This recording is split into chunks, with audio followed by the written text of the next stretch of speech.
Ya Nabi, ya Nabi, ya Nabi,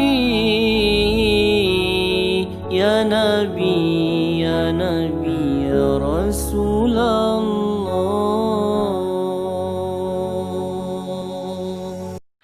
Kepemimpinan Islami ini adalah keseimbangan di antara konsep kepemimpinan duniawi dengan konsep kepemimpinan ukhrawi. Dalam konsep kepemimpinan Islami, pemimpin tidak hanya mengedepankan tujuan-tujuan organisasi untuk dicapai, namun juga mengedepankan penggunaan prinsip-prinsip Islam dalam menjalankan kepemimpinannya.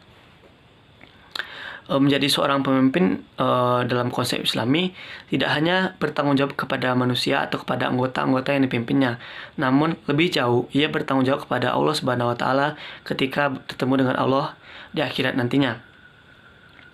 Berdasarkan kepada konsep tersebut, kami mengambil contoh seorang pemimpin Islam, yaitu Umar bin Abdul Aziz. Umar bin Abdul Aziz adalah salah seorang pemimpin dalam sejarah dinasti Umayyah. Sejarah terpilihnya dia menjadi seorang pemimpin dalam dinasti Umayyah cukup unik. Mengapa demikian? Karena Umar bin Abdul Aziz adalah orang di luar dari dinasti Umayyah dan bukan keturunan murni dari dinasti Umayyah tersebut. Umar bin Abdul Aziz sebelumnya adalah seorang gubernur dalam negara dinasti Umayyah. Setelah wafatnya Khalifah Sulaiman, ia dipilih menjadi seorang pemimpin atau khalifah selanjutnya yang akan menjalankan tugas menjadi seorang pemimpin di dinasti Umayyah. Ada sebuah keunikan ketika Umar bin Abdul Aziz dilantik menjadi seorang pemimpin atau dipilih menjadi seorang pemimpin. Ia dipilih bukan melalui pemilihan, namun melalui surat wasiat yang ditinggalkan oleh Khalifah Utsman sebelum meninggal, yang mengatakan, ketika saya meninggal nantinya, angkatlah Umar bin Abdul Aziz menjadi seorang khalifah selanjutnya setelah saya. Sontak ketika dipilih menjadi seorang pemimpin, Umar bin Abdul Aziz tidak merayakan seperti pemimpin-pemimpin lainnya ketika dipilih. Namun, ia memilih menangis dan merenung serta menganggap dirinya belum pantas menjadi seorang pemimpin. Namun, seiring berjalannya waktu, Umar bin Abdul Aziz menerima dan menjalankan tugasnya menjadi seorang khalifah di dinasti Umayyah saat itu. Semasa kepemimpinannya, hal-hal yang dilakukannya teramat baik dan membawa hal-hal yang berkesan kepada rakyatnya, di mana ia mengedepankan kesejahteraan rakyatnya, di mana ketika itu ia tidak menggunakan fasilitas negara sedikit pun dan lebih menggunakan fasilitas yang dimilikinya, seperti ia tidak tinggal di istana dan ia tidak menggunakan biaya-biaya yang dimiliki oleh negara untuk kepentingannya. Namun, ia lebih memilih menggunakan cara-cara yang sederhana dalam memimpin atau dalam menjalankan tugasnya menjadi seorang pemimpin. Dalam memimpin dinasti Umayyah, Umar bin Abdul Aziz salah satu terobosannya yaitu membasmi korupsi-korupsi yang dilakukan oleh pejabat-pejabat yang ada di dinasti Umayyah saat itu. Hal ini tentu dapat dicontoh oleh pemimpin saat ini atau kita semua yang akan menjadi seorang pemimpin nantinya. Ketika menjadi seorang pemimpin, kita tidak hanya diminta untuk menggunakan fasilitas, kita tidak hanya dapat memanfaatkan fasilitas negara saja. Nah, lebih jauh kita harus lebih menjadi seorang pemimpin yang sederhana dan mengedepankan kesejahteraan rakyat dan membasmi seluruh korupsi. Itulah mengapa kami memilih Umar bin Abdul Aziz menjadi seorang role model pemimpin Islam dalam konsep kepemimpinan Islam kali ini. Terima kasih. Baik, bismillahirrahmanirrahim. Assalamualaikum warahmatullahi wabarakatuh. Perkenalkan, nama saya Haryon Hari Kuswanto. Di sini saya akan menjelaskan kepemimpinan Harun ar-Rasyid. Harun ar-Rasyid ini merupakan khalifah yang kelima dari kekhalifahan dinasti Abbasiyah. Catatan sejarah juga telah mengatakan bahwa pada masa kepemimpinan Harun ar-Rasyid ini merupakan puncak dari masa keemasan dinasti Abbasiyah, yang perhatiannya cukup besar dalam mensejahterakan rakyat serta kesuksesannya dalam mendorong perkembangan ilmu pengetahuan, ekonomi, perdagangan politik, serta peradaban yang telah membuat dinasti Abbasiyah ini menjadi negara adikuasa dunia pada abad ke-8. Kemudian Harun ar-Rasyid telah menerapkan beberapa konsep beberapa konsep. Yang pertama ataupun beberapa konsep ataupun pilar. Yang pertama adalah pilar tauhid ataupun akidah. Akidah ini merupakan perkara yang wajib yang dibenarkan oleh hati dan jiwa untuk menjadi tentram karenanya, sehingga menjadi suatu kenyataan yang teguh dan kokoh yang tidak dicampuri oleh keraguan dan kebimbangan. Maka akidah itu sesuatu yang sangat penting,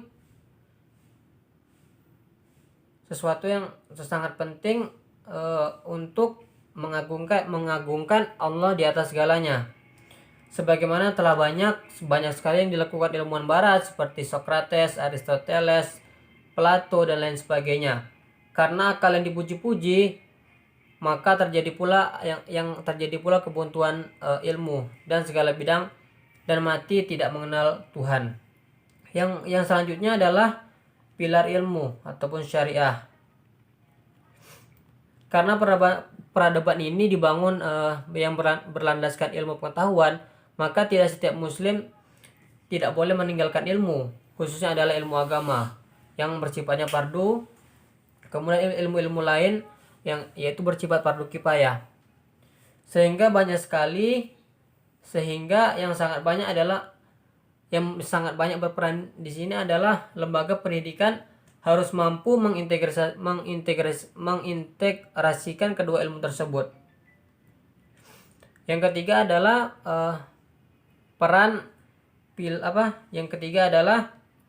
pilar adab.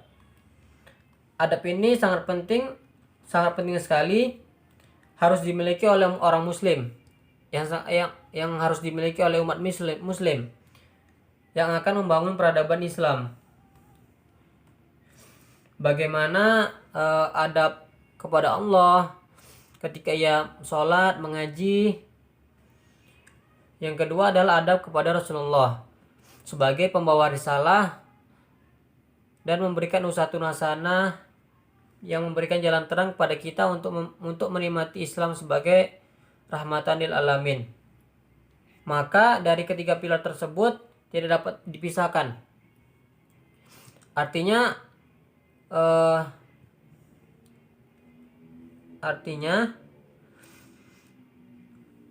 ketiga pilar tersebut adalah pilar peradaban tersebut untuk dipegang harus dijalankan secara totalitas sehingga terwujudnya peradaban Islam yang baik. Demikian saja yang dapat saya sampaikan. Assalamualaikum warahmatullahi wabarakatuh. Assalamualaikum warahmatullahi wabarakatuh. Saya akan menjelaskan mengenai model kepemimpinan Umar bin Khattab. Umar bin Khattab merupakan pemimpin yang dipandang sebagai pemimpin yang pemberani dan juga keras. Di samping itu juga, beliau memiliki sifat yang bijaksana dan juga lembut. Dari kepemimpinan Umar bin Khattab terdapat 5 model kepemimpinan yang bisa kita patuhi atau kita contohi dalam kehidupan bermasyarakat saat ini. Yang pertama adalah bermusyawarah. Umar bin Khattab dalam bermusyawarah, beliau tidak pernah menempatkan posisinya sebagai pemimpin, tetapi beliau tetap menempatkan posisinya sebagai anggota musyawarah lainnya. Kemudian yang kedua adalah freedom.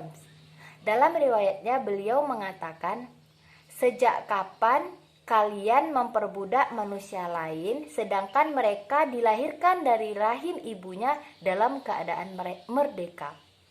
Oleh karena itu, kita tidak berhak untuk memperbudak manusia lain karena pada dasarnya manusia telah dilahirkan dari rahim ibunya dalam keadaan merdeka oleh Allah Subhanahu wa taala." Yang ketiga yaitu beliau siap menerima kritikan, baik itu kritikan pedas maupun kritikan baik dari masyarakatnya. Walaupun Umar bin Khattab dikenal sebagai pemimpin yang keras dan juga tegas, tetapi Umar bin Khattab tetap merasa bahwa beliau tetap sama dengan manusia lainnya yang memiliki salah dan khilaf dalam kehidupannya. Masya Allah, ini merupakan sifat kepemimpinan yang sangat patut kita patuhi.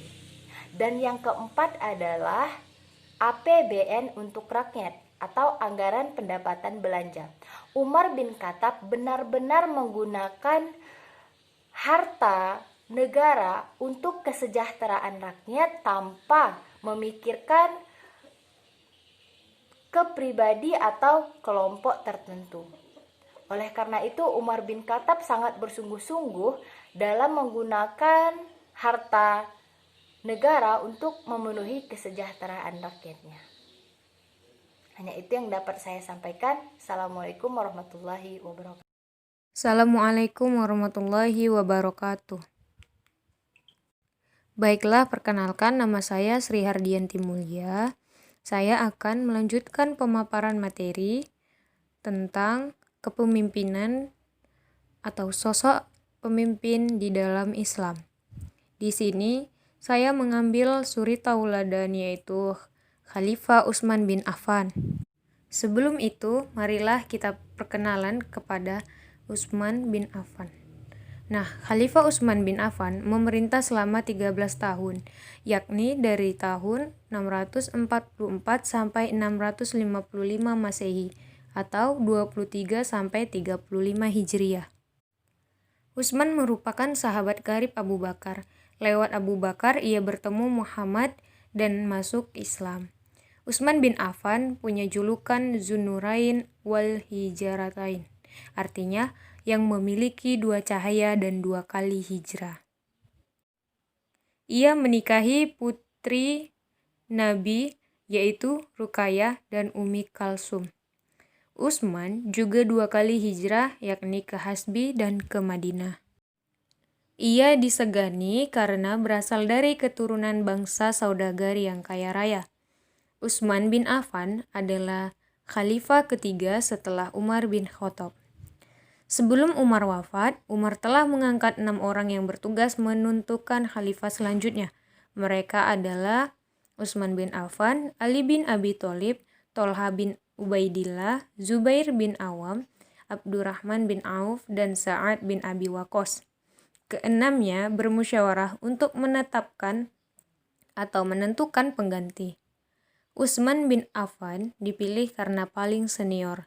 Ia pun dibaiat sebagai khalifah di Masjid Nabawi pada 23 Hijriah atau 644 Masehi di usianya ke-70 tahun.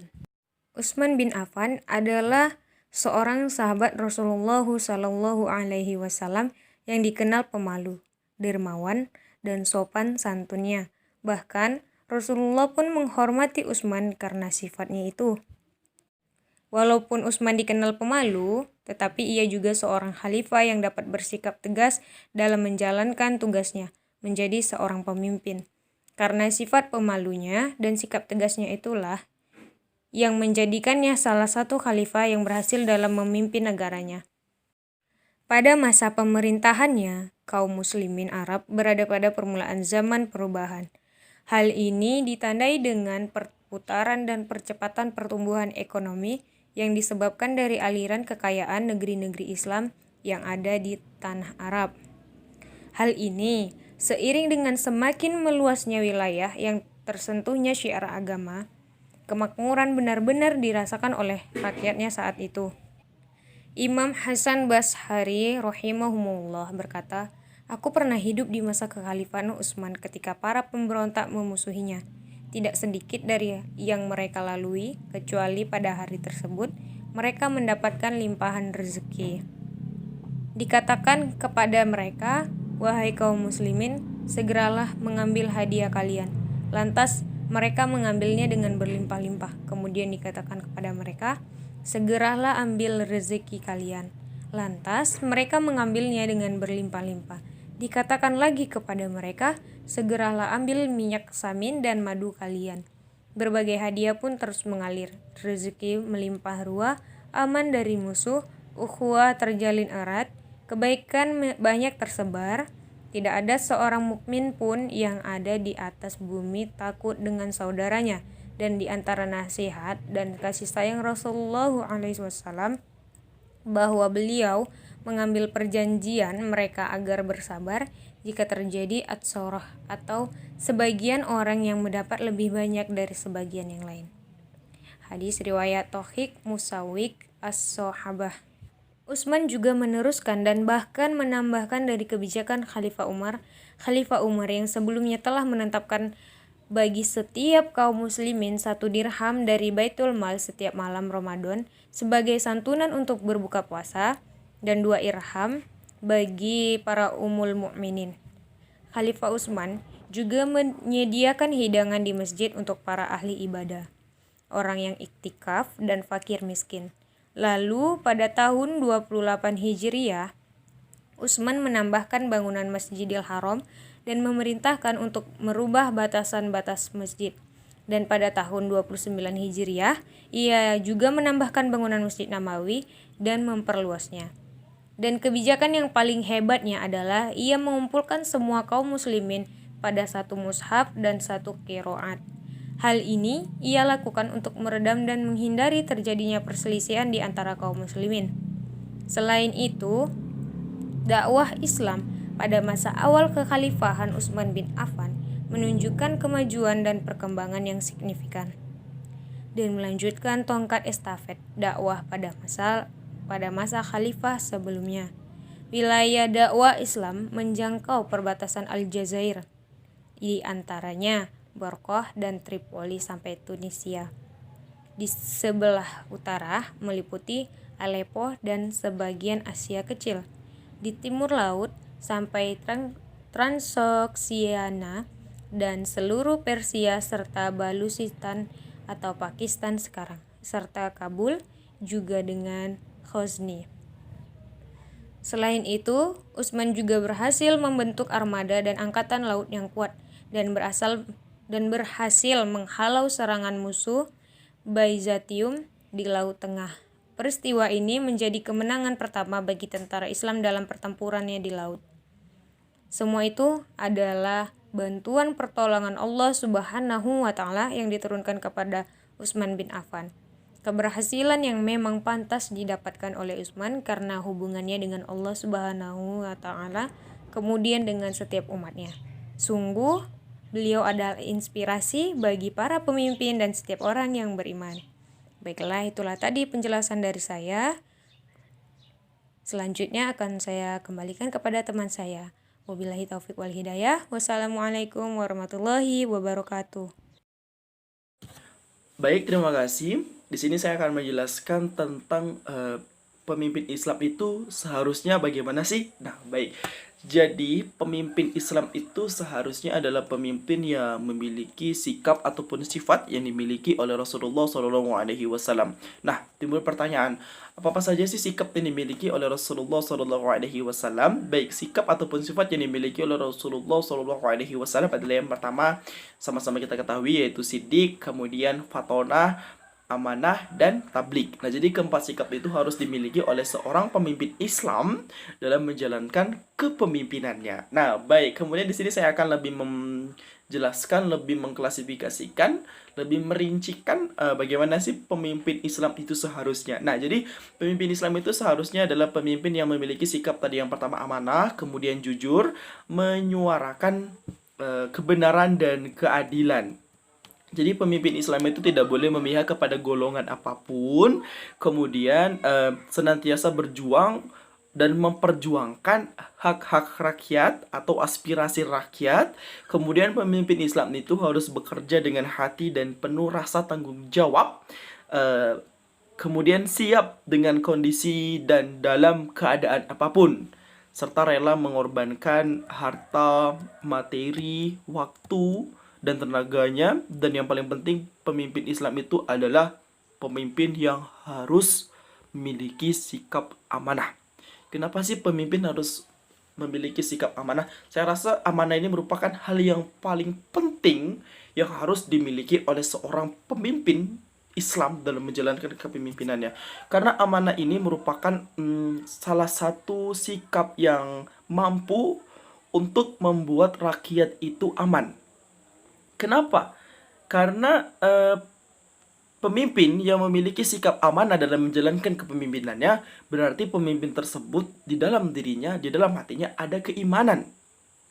Nah, jadi sehingga rakyat yang diayominya, yang dijaganya itu memiliki rasa aman gitu. Jadi, namun ketika seorang pemimpin Islam yang tidak memiliki rasa amanah dalam artian dia berkhianat, maka rakyat bisa dipastikan akan menderita.